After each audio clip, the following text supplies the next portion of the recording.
Hello friends, Rama mathematics classes में आपका स्वागत है।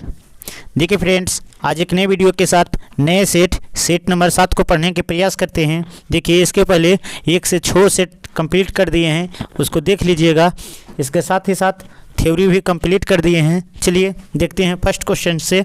जहांगीर कालीन चित्रकला मंसूर का प्रसिद्ध चित्र था। जहांगीर कालीन चित्रकला मंसूर का प्रसिद्ध चित्र है।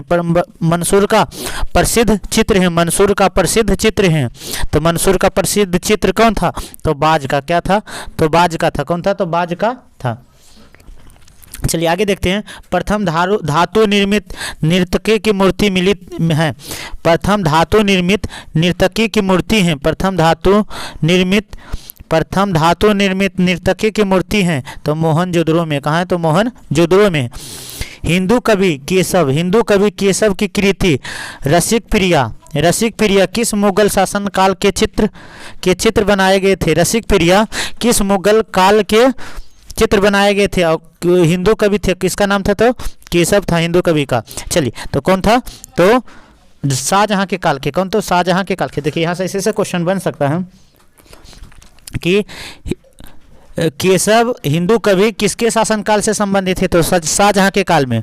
शाहजहां के काल से। रसिक प्रिया का चित्र किसने बनवाया था? तो केशव ने। किसके समकालीन थे? तो शाहजहां के समकालीन थे। चलिए आगे देखते हैं। देखिए, भीमबेटका में प्राप्त होने वाले शैल चित्र अधिकतर कहाँ बने हुए मिले हैं? भीमबेटिका में प्राप्त होने वाले शैल चित्रकार कहाँ बने हुए मिले हैं? कहाँ बने हुए मिले हैं? तो दीवार और छत पर। दीवार और छत पर मिले हैं। कहने का मतलब भीमबेटका जो एमपी में है, भीमबेटका कहाँ गुफा है? तो एमपी में है। और वहाँ पर उनके शैल चित्र में कहाँ पर चित्र मिला है? तो दीवार और छत पर अधिकांश मिला है। दजला फरात नदियों के द्वाब में पनपी सभ्यता। दजला फरात नदियों के द्वाब में पनपी सभ्यता कौन सी है? दजला फरात में। तो मेसोपोटामिया की सभ्यता। कौन है? तो मेसोपोटामिया की सभ्यता दजला फरात नदी के द्वाब में पनपी है। चलिए आगे देखते हैं। पुर्तगालियों ने गोवा को किस वर्ष हस्तगत किया था? किस वर्ष हस्तगत किया था? तो 1510 में। भारत में पहला समाचार पत्र निम्नलिखित में से किसने शुरू किया था? भारत में पहला समाचार पत्र निम्नलिखित में से किसने शुरू किया? तो जेम्स ए हिक्की। बुद्ध ने सर्वाधिक उपदेश दिए थे। बुद्ध ने सर्वाधिक उपदेश कहाँ से दिए थे? तो श्रावस्ती से। कहाँ से? तो श्रावस्ती में। बुद्ध ने सर्वाधिक उपदेश दिए थे तो श्रावस्ती में। बुद्ध ने सर्वाधिक उपदेश दिए थे तो कहाँ? तो श्रावस्ती में दिए थे। चलिए आगे देखते हैं। महाभाष्य के लेखक पतंजलि समसामयिक थे। पतंजलि कहाँ के? तो महाभाष्य के लेखक पतंजलि किसके समकालीन थे? तो किसके समकालीन थे? तो पुष्यमित्र शुंग के। दिल्ली के किस सुल्तान ने ब्राह्मणों पर जजिया कर लगाया था? दिल्ली के किस सुल्तान ने ब्राह्मणों पर जजिया कर लगाया था? तो फिरोज तुगलक था। कौन था? तो फिरोज तुगलक था। फिरोज तुगलक जात के सोनार थे। मैं एक समाजवादी और गणतंत्रवादी हूँ और मुझे राजाओं और राजकुमारों में विश्वास नहीं है। यह वाक्य किसने कहा था? यह वाक्य किसने कहा था? तो जवाहरलाल नेहरू ने। किसने? तो जवाहरलाल नेहरू ने कहा था। चलिए लाइए अगला। अभी नहीं। अगला देखते हैं 12 वाला। देश में निम्नलिखित में से किसने मूर्ति पूजा की नींव रखी थी? देश में निम्नलिखित में से किसने मूर्ति पूजा की नींव रखी थी? तो किसने? तो वैदिक धर्म ने। देश में निम्नलिखित में से किसने मूर्ति पूजा की नींव रखी थी? तो नींव किसने रखी थी? तो वैदिक धर्म ने। किसने? तो वैदिक धर्म ने रखी थी। देखिए, इसमें थोड़ा सा अच्छा से देख लीजिएगा। कहाँ पर रहेगा कि बौद्ध धर्म से, लेकिन यहाँ पर दिया हुआ है वैदिक धर्म से। कौन है? तो वैदिक धर्म से। अगला देखते हैं। किस वंश ने सुल्तानों में सबसे अधिक तक देश में राज किया था? कौन सा सुल्तान था जो सबसे ज्यादा राज किया? तो तुगलक वंश। कौन वंश था? तो तुगलक वंश था। कौन सा था? तो तुगलक वंश। निम्नलिखित में से कौन सा स्थान सातवाहनों की राजधानी थे? निम्नलिखित में से कौन सा सातवाहनों की राजधानी थी? तो कौन सी सातवाहनों की? तो प्रतिष्ठान। कौन है? तो प्रतिष्ठान सातवाहनों की राजधानी थी। चलिए आगे देखते हैं। दूसरा देखते हैं। भारतीय राष्ट्रीय कांग्रेस को किसने भीख मांगने वाली संस्था या बोगिंग इंस्टीट्यूट कहा है? बोगिंग इंस्टीट्यूट कहा है? बोगिंग इंस्टीट्यूट कहा है? बोगिंग इंस्टीट्यूट कहाँ है? बोगिंग इंस्टीट्यूट कहाँ है? तो किसने कहा? तो अरविंद घोष ने। किसने कहा? तो अरविंद घोष ने। किसने कहा? तो अरविंद घोष। भारतीय राष्ट्रीय कांग्रेस को भीख मांगने वाली संस्था कहा था किसने? तो इंग्लिश में बोगिंग इंस्टीट्यूट। किसने कहा? तो अरविंद घोष ने कहा है। किसने कहा? तो घोष ने कहा। चलिए आगे देखते हैं। सैंडलर आयोग संबंधित है। सैंडलर आयोग संबंधित है तो किससे है? तो शिक्षा से संबंधित है। किससे है? तो शिक्षा से संबंधित है। चलिए आगे देखते हैं। 1919 में भारतीय राष्ट्रीय कांग्रेस के लाहौर अधिवेशन की अध्यक्षता किसने की थी? तो जवाहरलाल नेहरू ने। किसने? तो जवाहरलाल नेहरू ने की थी। किसने की थी? तो जवाहरलाल नेहरू ने की थी। किसने? तो जवाहरलाल नेहरू ने किए थे। बेरोजगारों के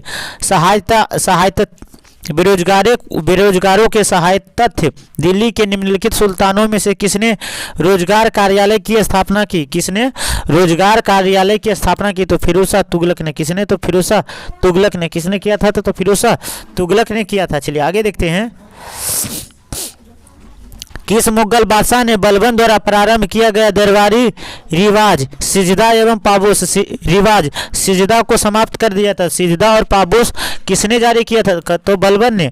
और इसका समाप्त किसने किया था? इसका समाप्त किसने किया था? तो शाहजहां ने। किसने किया था? तो शाहजहां ने। किसने किया था? तो शाहजहां ने किया था। और नवरोज प्रथा को भी बलबन ने ही चलाया था। और उसका समाप्त किसने किया था? तो शाहजहां ने। किसने? तो शाहजहां। गुप्त सम्राट किसने हुनों को पराजित किया था? गुप्त सम्राट किसने हुनों को पराजित किया था? तो स्कंदगुप्त। किसने? तो स्कंदगुप्त ने किया था। किसने किया था? तो स्कंदगुप्त ने किया था। चलिए आगे देखते हैं। अलाउद्दीन खिलजी के आक्रमण के समय देवगिरी के राजा कौन थे? तो देवगिरी के राजा कौन थे? तो राणा रतन सिंह थे। राणा रतन सिंह थे। कौन थे? तो राणा रतन सिंह थे। राणा 21 के हैं। तो सॉरी राणा रतन सिंह नहीं थे। कौन थे? तो रामचंद्र देव थे। कौन थे? तो रामचंद्र देव थे। कौन होगा? तो रामचंद्र देव थे। कौन थे? तो रामचंद्र देव थे। अलाउद्दीन खिलजी आक्रमण के समय देवगिरी के शासक कौन थे? तो रामचंद्र देव थे। कौन थे? तो रामचंद्र देव थे। रामचंद्र देव थे। कौन थे? तो रामचंद्र देव थे। देखिए यहाँ पर देव भी लिखा है, यहाँ रामचंद्र देव भी। राम भी भगवान है और देव भी देव है। तो चलिए कौन होगा? तो रामचंद्र देव होगा। चलिए आगे देखते हैं। फिरोज शाह तुगलक द्वारा दार उल सफा फिरोज शाह तुगलक द्वारा दार उल सफा क्या था? एक खैराती अस्पताल था। क्या था? एक खैराती अस्पताल था। अस्थाई बंदोबस्त किसके साथ हुआ था? अस्थाई बंदोबस्त किसके साथ? जमींदारों के साथ। किसके साथ हुआ था? तो जमींदारों के साथ हुआ था। किसके साथ हुआ था? तो जमींदारों के साथ हुआ था। किस ब्रिटिश प्रधानमंत्री के समय भारत स्वतंत्र हुआ था? किस ब्रिटिश प्रधानमंत्री के समय भारत स्वतंत्र हुआ था? तो इटली के समय। क्या? तो इटली के समय भारत स्वतंत्र हो गया और सब इटली खाने लगा। तो कब हो गया? तो इटली के समय। क्लाइमेट इटली के समय। बौद्ध संघ के नियम मूलतः किस पुस्तक में दिए गए हैं? बौद्ध संघ के नियम मूलतः किस पुस्तक में दिए गए हैं? बौद्ध संघ के नियम मूलतः किस पुस्तक में दिए गए हैं? तो किस पुस्तक में दिए गए हैं? तो विनय पिटक में। किसमें? तो विनय पिटक में दिए गए हैं। किसमें है? तो विनय पिटक में दिए गए। बौद्ध संघ के नियम मूलतः किस पुस्तक में दिए गए हैं? तो विनय पिटक में दिए गए। किसमें? तो विनय पिटक में। चलिए आगे देखते हैं। विनय पिटक में नियम दिए गए हैं। चलिए आगे देखते हैं। अगला ध्यान दीजिएगा अच्छा से। सिकंदर भारत में कितने माह तक रहा था? 19 माह तक रहा था। कितने माह तक रहा था? 19। तमिल में महाभारत के सर्वप्रथम अनुवादक थे। तमिल में महाभारत के सर्वप्रथम अनुवादक थे। तो कौन सर्वप्रथम अनुवादक थे? तो पेरुन देवनार थे। चलिए आगे देखते हैं। आगे हैं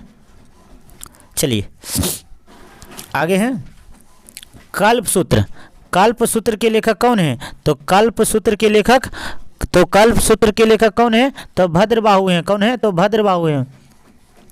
कल्प सूत्र के लेखक कौन है? तो भद्रबाहु हैं। कल्प सूत्र के लेखक कौन है? तो भद्रबाहु हैं। ब्रीह कथा के लेखक, ब्रीह कथा के लेखक कौन है? तो ब्रीह कथा के लेखक कौन है? तो गुणाढ्य हैं। कौन है? गुणाढ्य हैं। ब्रीह कथा के लेखक कौन है? गुणाढ्य हैं। और कल्प सूत्र के लेखक कौन है? तो भद्रबाहु हैं। कौन है? तो भद्रबाहु हैं।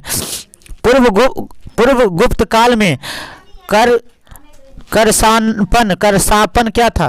पूर्व गुप्त काल में करसापन क्या था? करसापन क्या था? चलिए, तो कौन क्या होगा? एक सिक्का था। क्या है? तो एक सिक्का था। क्या है? तो एक सिक्का था। चलिए आगे देखते हैं। गीत गोविंद की रचना जयदेव, गीत गोविंद की रचना जयदेव का संरक्षक निम्नलिखित में से कौन शासक था? गीत गोविंद के रचयिता जयदेव का संरक्षक निम्नलिखित में कौन सा शासक था? जयदेव का संरक्षक निम्नलिखित में से कौन सा शासक था? तो कौन था? तो लक्ष्मण सेन था। कौन था? तो लक्ष्मण सेन था। लक्ष्मण सेन था। जयदेव लक्ष्मण सेन। चलिए, निजामुद्दीन औलिया के उत्तराधिकारी कौन थे? निजामुद्दीन औलिया के उत्तराधिकारी तो शेख नजरुद्दीन चिराग ए देहली, शेख नजरुद्दीन चिराग ए देहली, शेख नजरुद्दीन चिराग ए देहली, शेख नजरुद्दीन चिराग ए देहली, शेख नजरुद्दीन चिराग ए देहली। रैदास सेना कबीर किसके शिष्य थे? रैदास सेना कबीर किसके शिष्य थे? किसके शिष्य थे? तो रामानंद के शिष्य थे। किसके थे? तो रामानंद के शिष्य थे। देखिए यहाँ फिर भी कन्फ्यूजन, रामानंद और रामानुज और रामानंद, तो यहाँ पर किसका होगा? तो रामानंद का होगा। कौन होगा? तो तुगलक वंश का संस्थापक कौन था?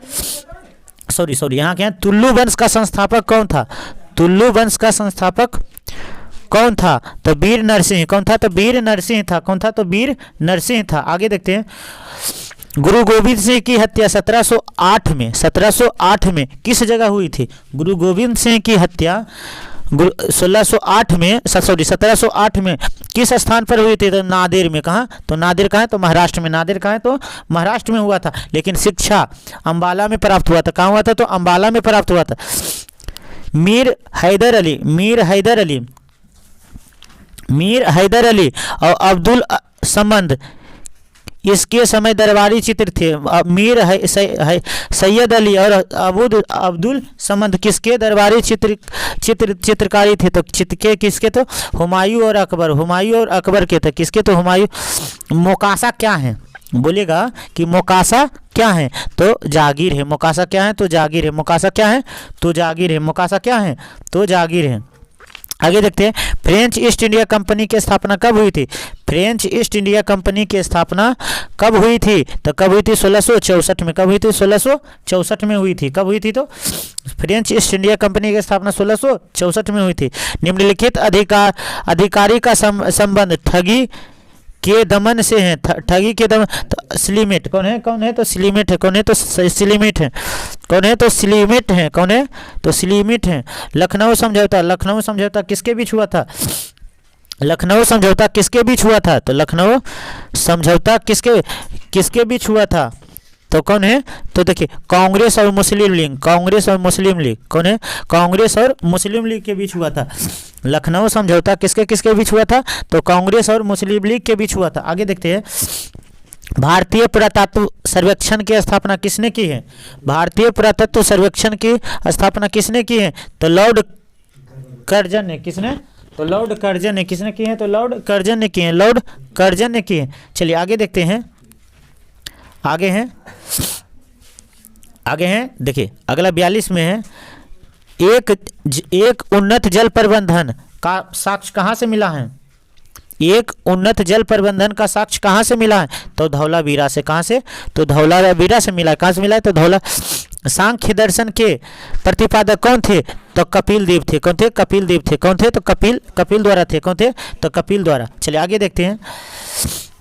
निम्नलिखित में से किसे एशिया का ज्योतिपुंज कहा जाता है? तो गौतम बुद्ध को। किसको कहा जाता है? तो गौतम बुद्ध को कहा जाता है। किसको कहा जाता है? तो गौतम बुद्ध को कहा जाता है। निम्नलिखित में से किस महिला ने भारतीय तिरंगा सबसे पहले फहराया था? निम्नलिखित में से किस भारतीय महिला ने निम्नलिखित में से किस महिला ने तिरंगा सबसे पहले फहराया था? तो भिखाजी गामा। कौन? भिखाजी गामा। कौन थे? तो भिखाजी गामा थे। भिखाजी गामा थे। आगे देखते हैं, निम्नलिखित में से किसने रविन्द्रनाथ टैगोर को महान प्रहरी कहा है? महान प्रहरी कहा है? निम्नलिखित में से किसने रविन्द्रनाथ टैगोर को महान प्रहरी कहा है? तो किसने कहा है महान प्रहरी? तो महात्मा गांधी जी ने कहा। किसने कहा? तो महात्मा गांधी जी ने रविन्द्रनाथ टैगोर को महान प्रहरी कहा है। चलिए आगे देखते हैं, युग्म समाधान का साक्ष्य। युग्म समाधान का साक्ष्य कहाँ से प्राप्त हुआ है? तो लूथल से। कहाँ से? तो लूथल से हुआ। अष्टांग संग्रह किस विषय का ग्रंथ है? अष्टांग संग्रह किस विषय का ग्रंथ है? तो आयुर्वेद विज्ञान का। किसका? तो आयुर्वेद विज्ञान का है। आयुर्वेद विज्ञान का है। चलिए आगे देखते हैं, रानी विक्टोरिया को किस विधान से भारत की सामग्री घोषित किया है? रानी विक्टोरिया को किस विधान से भारत की सामग्री घोषित किया है? तो किसके? तो government of India 1858। Government India 1858। अगला देखते हैं, पुरी का रथ मंदिर समर्पित है तो भगवान जगन्नाथ के। किसके? तो भगवान जगन्नाथ के। चलिए फ्रेंड्स, अगले वीडियो में अगले सेट को देखने के प्रयास करते हैं। Thanks friend. जय हिंद फ्रेंड।